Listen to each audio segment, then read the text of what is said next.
Hello friends, मैं हूँ आपकी दोस्त और होस्ट सोमा। तो कैसे हैं आप सब फ्रेंड्स?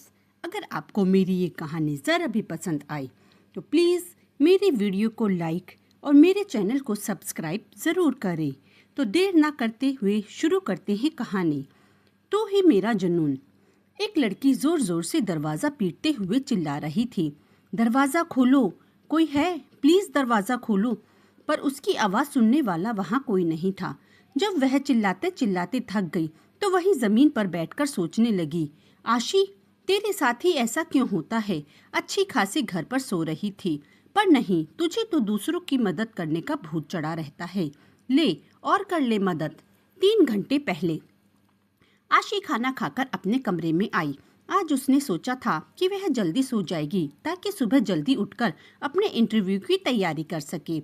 आशी 23 साल की एक खूबसूरत लड़की जिसके सपने उसकी जिंदगी का मकसद है। वह अपनी लाइफ में कुछ बड़ा करना चाहती है ताकि अपनी अलग पहचान बना सके। परिवार के नाम पर उसकी जिंदगी में उसके पापा हरीश शर्मा, उसकी सौतेली माँ निर्मला और उसकी सौतेली बहन सोनिया है।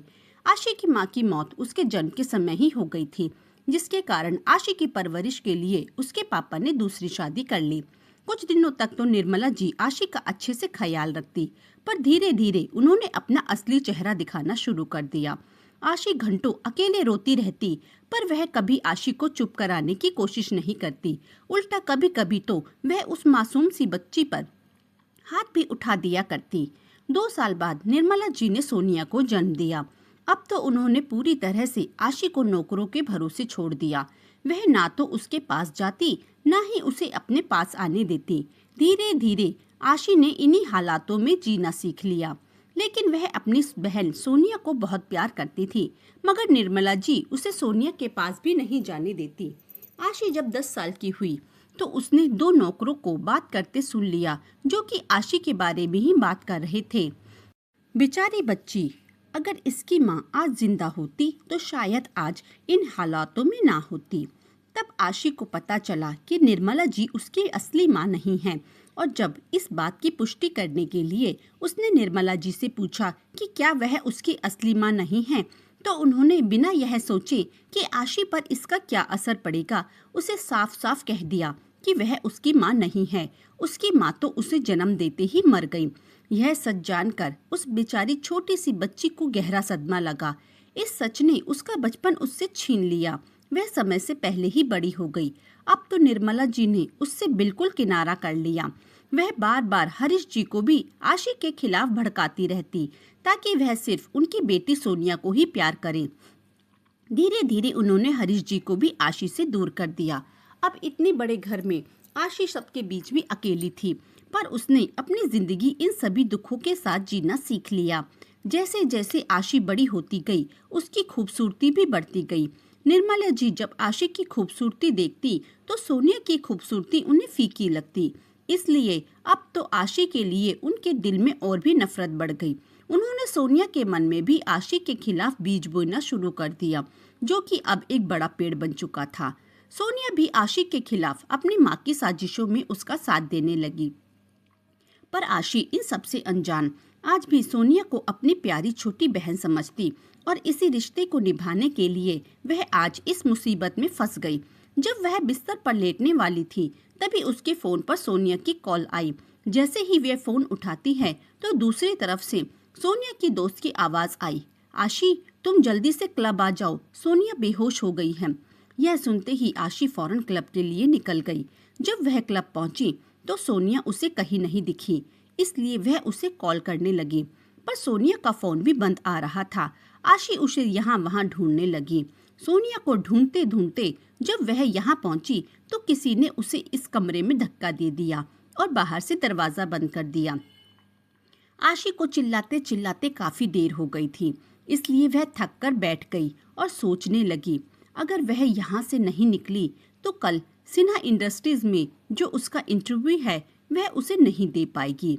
सिन्हा इंडस्ट्रीज में जॉब करना उसका सपना है। यह एक बहुत बड़ी कंपनी है। इस कंपनी में जॉब करने वाला हर एम्प्लॉय अपने आप को लकी समझता है, क्योंकि यहाँ जॉब पाना इतना आसान नहीं होता। जो लोग बेस्ट होते हैं सिर्फ उन्हें ही यहाँ जॉब मिलती है।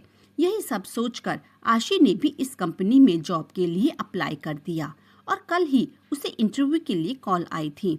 पर अब उसे लगने लगा जैसे यह मौका उसके हाथ से निकल जाएगा। तभी उसे कुछ आवाज आई। वह फौरन यहाँ वहाँ देखने लगी, पर अंधेरा होने के कारण उसे कुछ दिखाई नहीं दे रहा था। इसलिए पहले उसने स्विच बोर्ड ढूंढने का फैसला किया और जल्दी उसे स्विच बोर्ड मिल भी गया। वह जैसे ही लाइट ऑन करती है तो अपने सामने का नजारा देखकर हैरान रह गई। यहाँ चारों तरफ बड़े बड़े बॉक्स रखे थे, जिन्हें देखकर वह समझ गई कि यह एक स्टोर रूम है।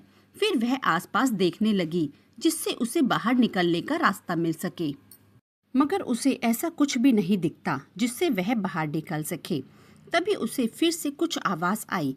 वह ध्यान से सुनने की कोशिश करती है तो आवाज एक बड़े से बॉक्स के अंदर से आ रही थी।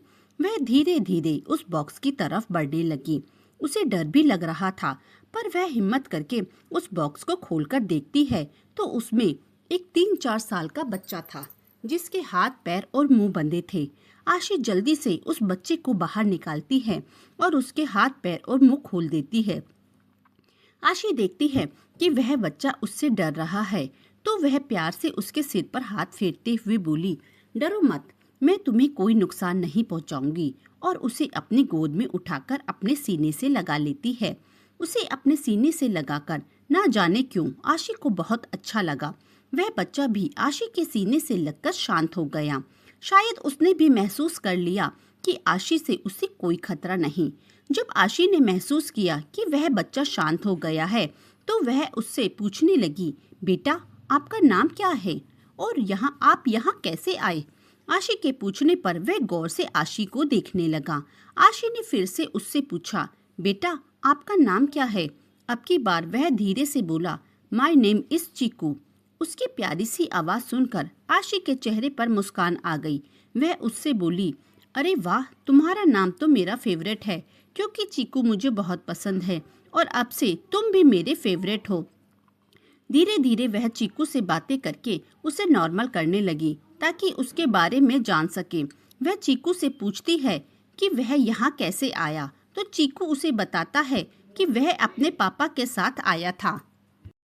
पर जब उसने अपने पापा से आइसक्रीम खाने की जिद की तो उन्होंने उसे आइसक्रीम दिलाने से मना कर दिया, जिससे वह गुस्सा होकर बिना अपने पापा को बताए बाहर चला गया। तभी कुछ लोगों ने उसे पकड़कर इस बॉक्स में बंद कर दिया। आशी समझ गई कि चीकू को किडनैप करके यहाँ रखा गया है और वह लोग दोबारा उसे लेने यहाँ जरूर आएंगे। अब उसे अपने से ज्यादा चीकू की चिंता होने लगी। वह सोचने लगी कि किस तरह चीकू को यहाँ से बाहर निकाला जाए। वह चारों तरफ देखती है, तभी उसे एक छोटी सी खिड़की दिखाई दी। वह खिड़की इतनी छोटी थी कि आशी उसमें से नहीं निकल सकती थी, पर चीकू उसमें से निकल सकता था। इसलिए वह फैसला करती है कि वह चीकू को इस खिड़की से बाहर निकाल देगी ताकि वह किसी को मदद के लिए बुलाकर ला सके। वह चीकू से बोली, बेटा मैं आपको इस खिड़की से बाहर निकाल दूंगी और आप बाहर जाकर किसी को मेरी हेल्प के लिए बुला लाना। चीकू भी उसकी बात समझकर हाँ में गर्दन हिलाता है। आशी अपना दुपट्टा चीकू की कमर में बांध देती है। वह उन बॉक्स को एक के एक ऊपर रखकर खिड़की तक जाने का रास्ता बनाती है। जब वह खिड़की तक पहुंची तो वह चीकू को अपने दुपट्टे से बांधकर धीरे धीरे दूसरी तरफ उतारने लगी। जैसे ही चीकू के पैर जमीन पर पड़े, आशी ने राहत की सांस ली। वह चीकू से बोली, जल्दी से किसी को मदद के लिए ढूंढो। पर तभी उसका बैलेंस बिगड़ गया और वह सीधा जमीन पर जा गिरी। गिरते ही आशी की आंखों के आगे अंधेरा छा गया और वह बेहोश हो गई। दूसरी तरफ क्लब के एक रूम में एक आदमी कुर्सी पर राजा की तरह बैठा था।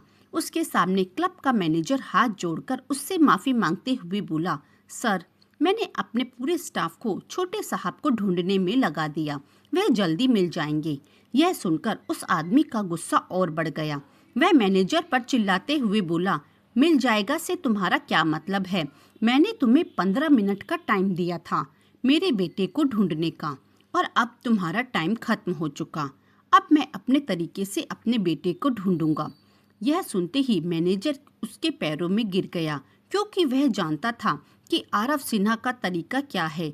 आरव सिन्हा बिजनेस वर्ल्ड का ऐसा नाम जिसे शायद ही कोई ना जानता हो।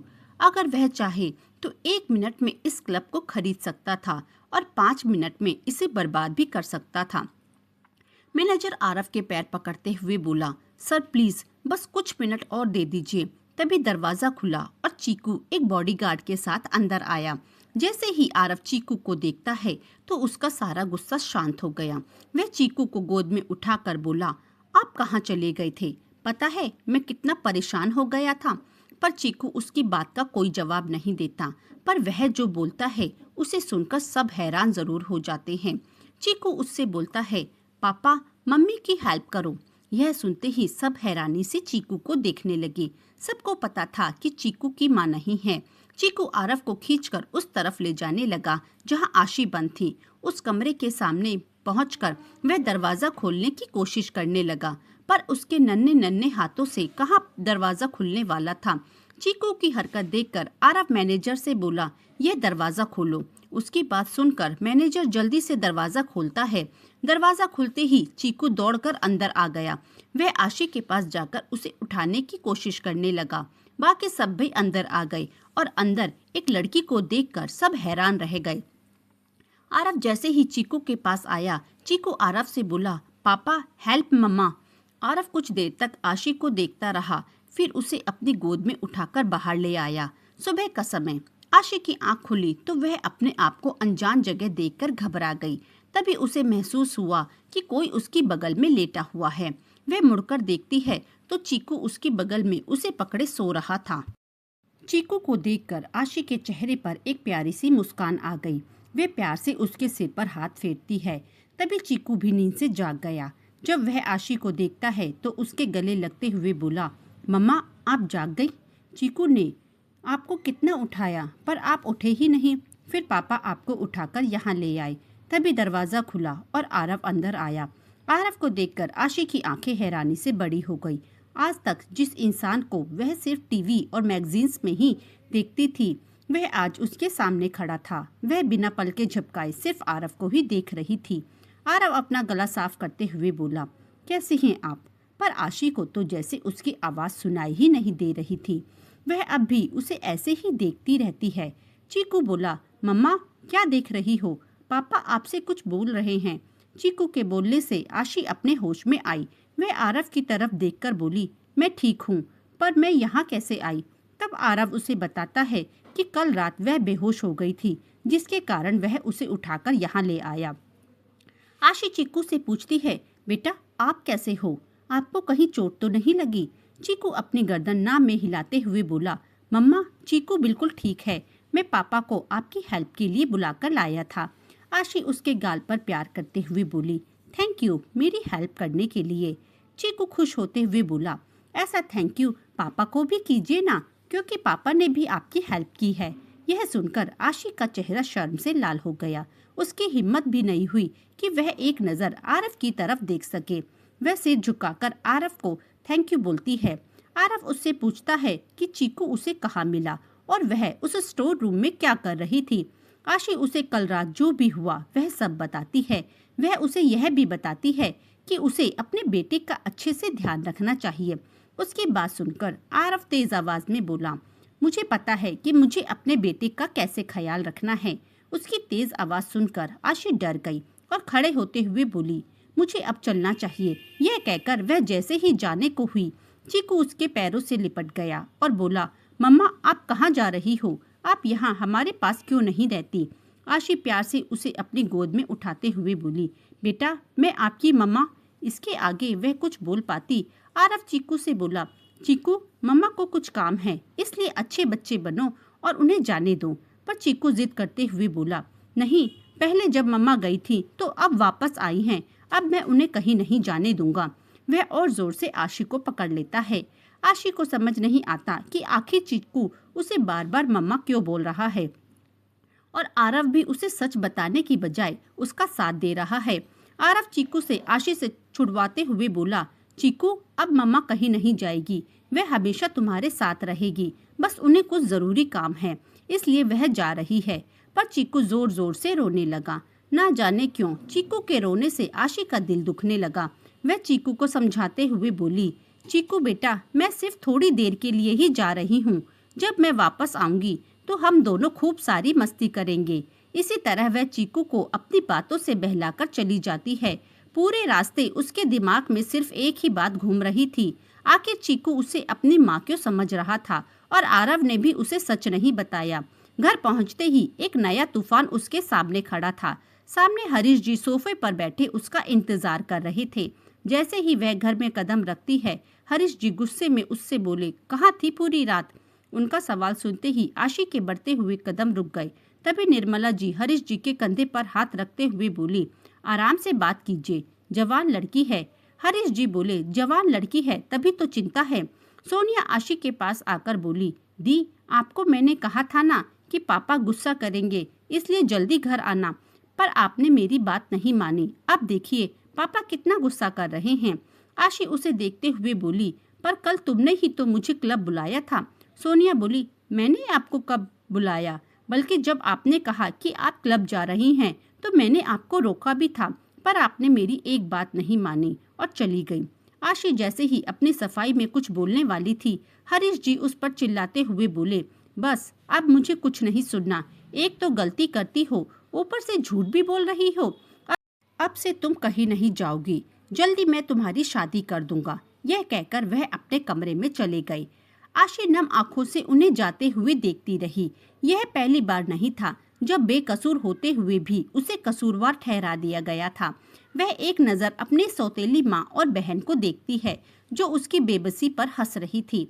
वह सीधा अपने कमरे में चली गई। कमरे में जाकर वह बहुत रोती है।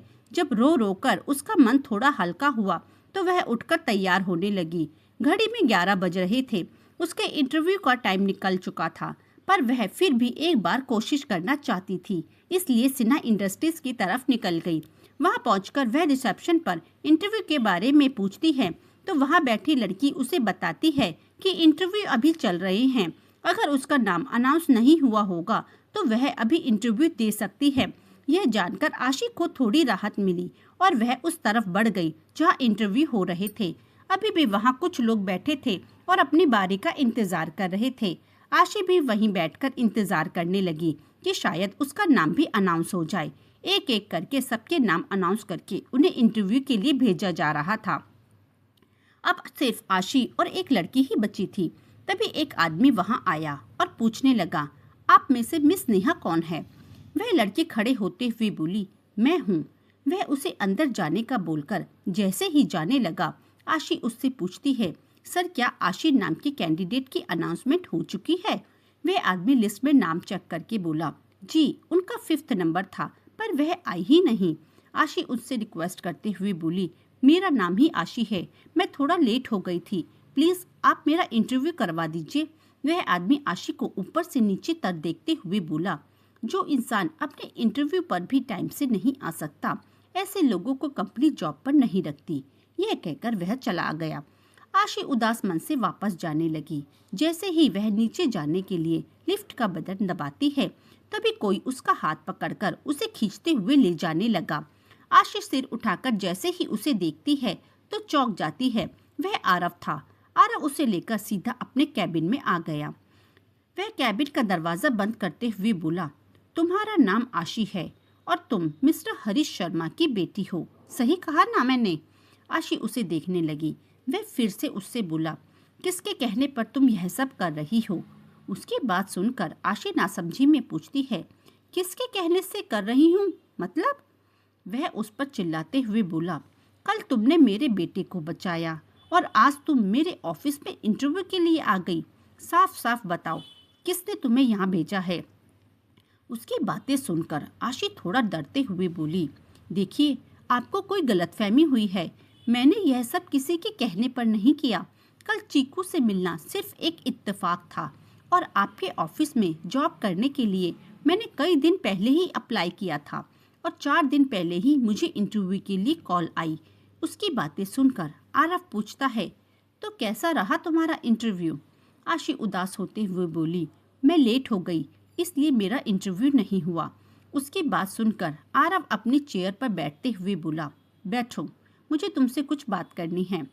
आरव आशी से बोला, मेरे पास तुम्हारे लिए एक ऑफर है। अगर तुम कुछ दिन के लिए चीकू की माँ बनने का नाटक करो तो मैं बदले में तुम्हें अपनी कंपनी में जॉब भी दूंगा और साथ में 50 लाख रुपए भी। यह सुनकर आशी हैरानी से उसे देखने लगी। वह उससे पूछती है कि चीकू की असली माँ कहाँ है।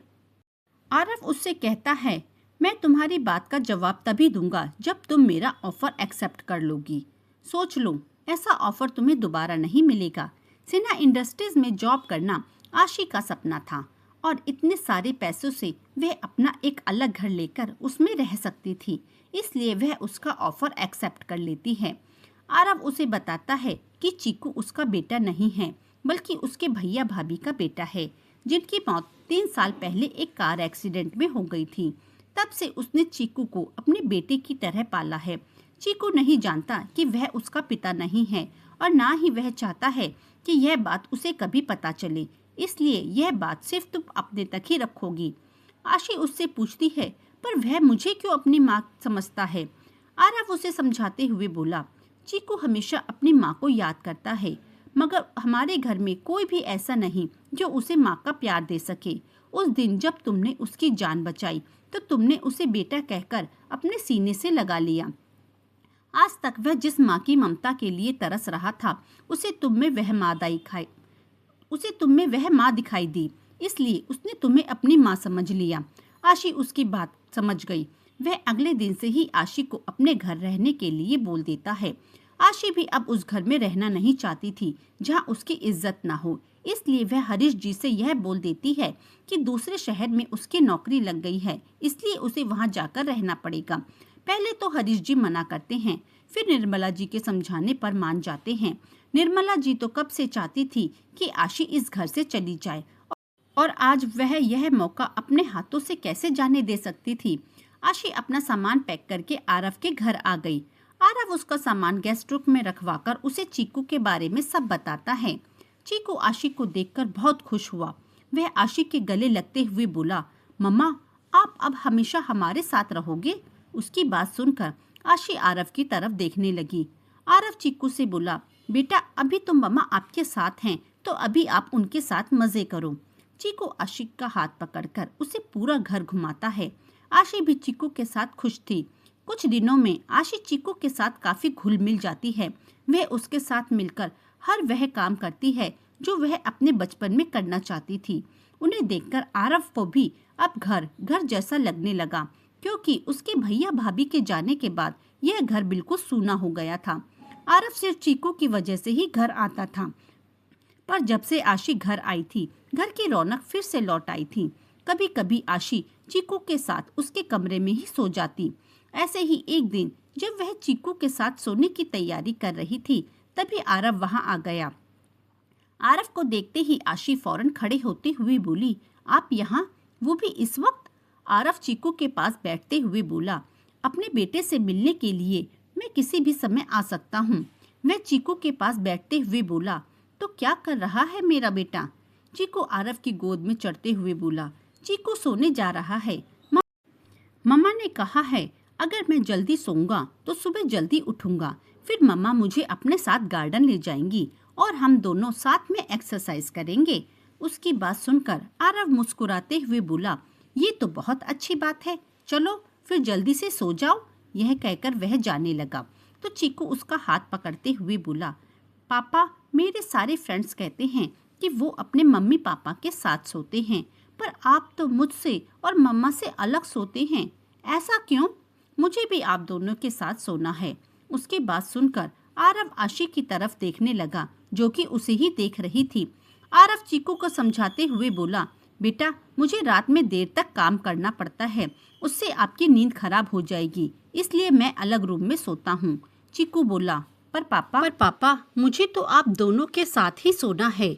आरव उसे बहुत समझाता है, पर चीकू तो जैसे कुछ सुनना ही नहीं चाहता था। आरव को चीकू की जिद के आगे झुकना पड़ा। वह चीकू को अपने सीने से लगाकर बैठ के एक साइड लेट गया और बोला, सो जाओ, तभी तो तुम सुबह जल्दी उठोगे। आशी वहीं खड़ी कुछ सोच रही थी। तभी चीकू बोला, मम्मा, आप भी सो जाओ। आशी एक नजर आरव को देखती है, फिर वह भी एक तरफ लेट गई। चीकू उन दोनों के बीच लेट गया। चीकू और आशी जल्दी सो गए, पर आरव की आंखों में नींद का नामो निशान भी नहीं था। वह आशी को बड़े गौर से देखने लगा। आशी को देखते देखते वह अपनी पुरानी यादों में खो गया। कुछ साल पहले कुछ लोगों ने उस पर हमला करके उसे घायल कर दिया था और उन लोगों से बचते हुए वह एक जगह छुप गया। वे लोग उसे हर जगह ढूंढ रहे थे। तभी आरव के पास से एक लड़की गुजरी। आरव उसका हाथ पकड़कर उससे बोला, प्लीज मेरी हेल्प करो, कुछ लोग मेरे पीछे पड़े हैं। वह लड़की इधर उधर देखती है तो कुछ लोग उस तरफ ही आ रहे थे। वह आरव की तरफ देखती है तो उसे जगह जगह चोट लगी थी। वह बुरी तरह से घायल था। उस लड़की ने जल्दी से आरव का कोट उतारा और उसे अपनी जैकेट पहना दी। आरव को समझ नहीं आया कि वह क्या करना चाहती है। जैसे ही वो लोग उनके पास आने लगे, वह आरव के होठों पर अपने होठ रख देती है। आरव तो उसकी इस हरकत से एकदम शॉक्ड हो गया। अब सीन यह था कि आरव की पीठ उन लोगों की तरफ थी और वह उस लड़की को किस कर रहा था। उन लोगों ने एक नजर उन्हें देखा, फिर आगे बढ़ गए। जब वे लोग उन दोनों से बहुत दूर निकल गए, तब उस लड़की का ध्यान आरव पर गया। वह तो सिर्फ आरव को किस करने का नाटक कर रही थी, पर आरव तो सच में उसे किस करने लगा। वह इतने प्यार से उसके होठों पर किस कर रहा था जैसे वो कोई गुलाब की पंखुड़ी हो और ज्यादा जोर लगाने से टूट जाएगी। अब शॉक्ड होने की बारी उस लड़की की थी। वह अपने नाजुक हाथों से आरव को जोर से धक्का देती है। उसके इस तरह धक्का देने से आरव होश में आया। वह उस लड़की के चेहरे को देखने लगा। गोरा रंग, गुलाबी होठ जो उसके किस करने से और भी ज्यादा आकर्षक लग रहे थे। बड़ी बड़ी आंखें, घनी पलकें, लंबी नाक और सबसे खूबसूरत उसकी हल्की नीली आंखें, जिनमें आरव खुद को डूबता हुआ महसूस कर रहा था। उसका गोरा रंग अब हल्का गुलाबी हो गया। अब यह गुस्से में हुआ या शर्म से, यह तो वही बता सकती थी। वह आरव पर चिल्लाते हुए बोली, यह क्या किया तुमने? मैंने तुम्हें उन लोगों से बचाया और तुमने मेरी पहली किस चुरा ली। यह किस मैंने अपने फ्यूचर हस्बैंड के लिए बचाकर रखी थी। वह गुस्से में पैर पटकते हुए वहां से चली गई। आरव बस उसे जाता हुआ देखता रहा। उसके दिमाग में अब भी उसके शब्द गूंज रहे थे, यह किस मैंने अपने फ्यूचर हस्बैंड के लिए बचाकर रखी थी। अचानक ही उसके मुंह से निकला, फिर तो मैं ही तुम्हारा फ्यूचर हस्बैंड बनूंगा। कुछ देर में उसके आदमी उसे वहां से निकाल कर ले गए। उस हादसे के बाद उसके भाई ने उसे विदेश भेज दिया ताकि उसे कोई नुकसान ना पहुंचा सके। पर 3 साल पहले जब उसके भैया भाभी का एक एक्सीडेंट का शिकार हो गए, तो वह वापस इंडिया आया और उसने उन लोगों को ढूंढना शुरू किया जो उसके भैया भाभी की मौत के जिम्मेदार थे। इन सब में वह उस लड़की को पूरी तरह से भूल गया। पर जब उस दिन आशी को स्टोर रूम में बेहोश देखकर उसकी पुरानी यादें ताज़ा हो गई, क्योंकि वह लड़की कोई और नहीं बल्कि आशी थी। आशी ने ही कई साल पहले उसकी जान बचाई थी, पर शायद उस दिन आरव की चोटों की वजह से वह उसे पहचान नहीं पाई। पर आरव उसे पहली नजर में ही पहचान गया। उसने तभी फैसला कर लिया कि वह आशी को अपनी जिंदगी से जाने नहीं देगा। इसलिए उसने आशी से चीकू की मां बनने का नाटक करने को कहा और आशी भी अपनी मजबूरी के चलते इसके लिए मान गई। आरव चाहता तो आशी को अपने दिल की बात बता सकता था, पर वह जानता था कि अभी खतरा टला नहीं है। इसलिए वह पहले उन लोगों को खत्म करना चाहता था जो उसकी फैमिली को नुकसान पहुंचाना चाहते हैं। आज आशी को अपने पास देखकर आरव के मन में उसके लिए चाहत बढ़ने लगी। वह धीरे से उसके माथे पर आ रहे बालों को हटाता है और उसके माथे पर किस करके वहां से चला जाता है। आरव के जाते ही आशी अपनी आंखें खोलती है। वह तो तभी जाग गई थी जब आरव उसके चेहरे पर आ रहे बालों को हटा रहा था। आरव के उसके माथे पर किस करने से आशी समझ गई कि आरव उसे पसंद करता है और कहीं ना कहीं वह भी आरव को पसंद करती थी। इसी तरह कुछ दिन और बीत गए। आशी चीकू का अपने बेटे की तरह ध्यान रखती। आरव भी समझ गया कि आशी चीकू के लिए अच्छी माँ साबित होगी। एक दिन रात के समय चीकू सो गया था, पर ना जाने क्यों आशी को नींद नहीं आ रही थी। उसे अजीब सी घबराहट हो रही थी। वह जाकर बालकनी में खड़ी हो गई। तभी वह देखती है कि आरव अपनी गाड़ी से उतर रहा है। उसकी वाइट शर्ट पूरी तरह से सनी है। वह घबराकर बाहर की तरफ दौड़ी। जैसे ही वह आरव के पास पहुंची तो आरव की हालत देखकर उसके मुंह से चीख निकलने ही वाली थी कि आरव उसके मुंह पर हाथ रखकर उसे चुप कराते हुए बोला, क्या कर रही हो? पूरे घर के लोगों को जगाओगी? आशी को उसकी बात सुन समझ आ गई। वह उसका हाथ हटाकर धीरे से बोली, यह आपको क्या हो गया? आरव उसे कोई जवाब नहीं देता और लंगड़ाते हुए अपने कमरे की तरफ बढ़ गया। आशी उसके पीछे पीछे आते हुए बोली, कुछ तो बताइए। आरव अपने कमरे में आकर सोफे पर बैठ गया। आशी जब देखती है कि आरव उसे कुछ नहीं बता रहा तो वह फर्स्ट एड बॉक्स लेकर उसके सामने बैठ गई और बोली, ठीक है, मत बताइए, पर अपने जख्मों पर दवाई तो लगवा सकते हैं। आरव उसे कुछ नहीं कहता। आशी धीरे से अपना हाथ बढ़ाकर उसकी शर्ट के बटन खोलने लगी। आरव उसका हाथ पकड़ते हुए बोला, यह क्या कर रही हो? आशी अपनी नजरें झुकाकर धीरे से बोली, अगर शर्ट नहीं उतारेंगे तो मैं दवाई कैसे लगाऊंगी? यह सुनकर आरव अपना हाथ हटा लेता है। आशी एक एक करके उसकी शर्ट के सारे बटन खोलती है। यह करते हुए उसे बहुत शर्म भी आ रही थी, जिससे उसका पूरा चेहरा लाल हो गया। आरव की नजरें सिर्फ आशी के चेहरे पर थी। वह गौर से उसके चेहरे पर आते भावों को देख रहा था। आशी बड़े ध्यान से आरव की शर्ट उतारती है और उसके जख्मों को साफ करके उस पर दवाई लगाने लगी। आरव देखता है कि आशी दवाई तो उसे लगा रही है, पर दर्द उसकी आंखों में दिखाई दे रहा था। आशी आरव की सभी चोटों पर दवाई लगाकर उसके चेहरे को देखने लगी, जहां उसके माथे पर भी चोट लगी थी। वह वहां भी दवाई लगाती है। आरव को ज्यादा दर्द ना हो इसलिए वह फूंक मारने लगी। फूंक मारते समय वह आरव के चेहरे के बिल्कुल नजदीक थी। अचानक आशी की नजरें आरव की नजरों से जा टकराई।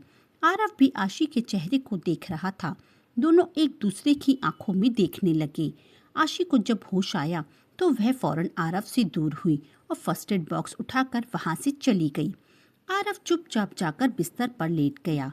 आज वह अपने सभी दुश्मनों का खात्मा करके आया था, इसलिए वह फैसला करता है कि अब वह आशी से अपने दिल की बात कह देगा। कुछ दिनों बाद आरव पूरी तरह से ठीक हो गया।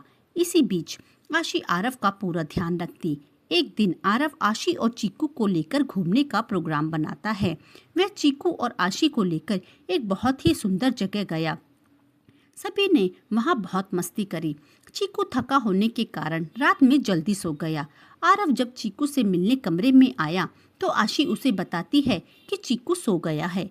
आरव आशी से पूछता है, क्या तुम्हें भी नींद आ रही है? आशी मना करते हुए बोली, मुझे इतनी जल्दी नींद नहीं आती। आरव आशी का हाथ पकड़ते हुए बोला, तो फिर चलो मेरे साथ। वह आशी को लेकर टेरेस पर आ गया। आशी देखती है कि टेरेस को बड़ी खूबसूरती से सजाया गया है। चारों तरफ रंग बिरंगी लाइट लगी हैं। पूरे टेरेस को अलग अलग रंग के फूलों से सजाया गया है, जिनकी खुशबू वहाँ के माहौल को और भी खुशनुमा बना रही थी। आशी हैरानी से आरव की तरफ देखने लगी। आरव उसके सामने घुटनों पर बैठते हुए बोला, आशी, क्या तुम हमेशा के लिए मेरी जिंदगी में आ सकती हो? मैं चाहता हूँ कि तुम इस नाटक को सच में बदल दो और हमेशा के लिए चीकू की मम्मी बन जाओ। आरव की बात सुनकर आशी आंखों में आंसू आ गई। वह अपने चेहरे पर हाथ रखकर जोर जोर से रोने लगी। आशी को यूं रोता देख आरव घबरा गया। वह फौरन खड़े होकर आशी को चुप करवाते हुए बोला, आशी, प्लीज रो मत। देखो, अगर तुम मुझसे शादी नहीं करना चाहती तो कोई बात नहीं, मैं तुम्हें फोर्स नहीं करूँगा। तुम जहाँ चाहे जिसके साथ चाहे अपनी जिंदगी बिता सकती हो, पर प्लीज ऐसे रो मत। उसकी बात सुनकर आशी झट से उसके गले लग गई और रोते हुए बोली, मैंने तो कभी सपने में भी नहीं सोचा था कि आप मुझ जैसी लड़की को पसंद करेंगे, जो कि आपके लायक भी नहीं है। आरव उसे खुद से दूर करते हुए बोला, तुमसे किसने कहा कि तुम मेरे लायक नहीं हो? आशी रोते हुए बोली, पर शायद आपको मेरे बारे में एक बात नहीं पता। उसकी बात सुनकर आरव चौंक कर उसे देखने लगा। वह सोचता है, कहीं आशी का कोई बॉयफ्रेंड तो नहीं था जिसने आशी को धोखा दिया हो और आशी अब किसी और को अपनी जिंदगी में लाना नहीं चाहती। पर आशी उसे जो बात बताती है उसे सुनकर आरव कसकर उसे अपने गले लगा लेता है। आशी आरव को बताती है कि कुछ साल पहले उसने किसी लड़के की जान बचाई थी, पर उस लड़के ने थैंक्स बोलने की जगह आशी को किस कर लिया। उसने सोचा था कि वह यह सब सिर्फ अपने हस्बैंड के साथ करेगी, पर उस लड़के ने तो उसकी पहली किस ही चुरा ली। आरव उसकी ऐसी मासूमियत भरी बातें सुनकर उसे गले लगाते हुए धीरे से उसके कान में बोला, अगर मैं कहूँ कि तुम्हारी पहली किस किसी और ने नहीं बल्कि मैंने ही चुराई थी, तो क्या तब भी तुम मुझसे शादी करोगी? यह सुनते ही आशी हैरानी से आरव को देखने लगी। उसके चेहरे को गौर से देखने के बाद आशी उसे पहचान गई कि आरव वही लड़का था जिसकी उसने जान बचाई थी। आरव मुस्कुराते हुए उसके चेहरे को देखने लगा, फिर उसकी आंखों में देखते हुए बोला, क्या मैं तुम्हारी दूसरी किस भी चुरा सकता हूँ? उसकी बात सुनकर आशी शर्मा जाती है। आरव धीरे धीरे आशी के होठों की तरफ झुकने लगा। आशी अपनी आंखें बंद कर लेती है। आरव उसके होठों को अपनी गिरफ्त में लेकर उसे प्यार से किस करने लगा। आज भी वह उसे उसी तरह से किस कर रहा था जैसे पहली बार किया था, मगर इस बार आशी भी उसका साथ दे रही थी। कुछ दिनों बाद दोनों ने शादी कर ली और अब उन तीनों की एक परफेक्ट फैमिली है। तो दोस्तों, कैसी लगी आपको मेरी ये कहानी? प्लीज़ मुझे कमेंट में ज़रूर बताएं।